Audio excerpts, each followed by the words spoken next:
میں کوئی اسلام کا اسکالر نہیں ہوں، لیکن جتنی میں نے تاریخ پڑھی ہے اور میں نے اپنا دین پڑھا ہے، انسان کے معاشرے میں اور جانوروں کے معاشرے میں سب سے زیادہ فرق ایک ہی ہے، جانوروں کے معاشرے میں انصاف نہیں ہے۔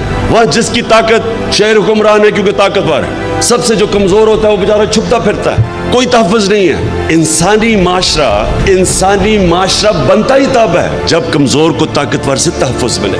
میں نے معاشرے دیکھے ہوئے ہیں، چھوٹی عمر میں برطانیہ گیا تو میں نے رول آف لا دیکھا وہاں، اور مجھے تب سمجھ آئی کہ وہ کیوں آگے نکل گئے ہیں۔ اور پاکستان کے اندر یہاں کبھی بھی رول آف لا نہیں تھا۔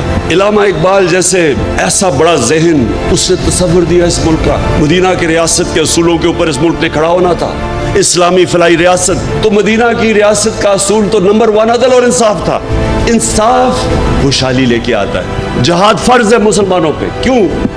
کیونکہ جہاد میں آپ ظلم سے بھاگتے نہیں ہیں، ظلم کے سامنے سر نہیں جھکاتے، ظلم کا مقابلہ کرتے ہیں۔ یہ حکم ہے اللہ کا، اللہ کو تو کوئی فائدہ نہیں پہنچا سکتا۔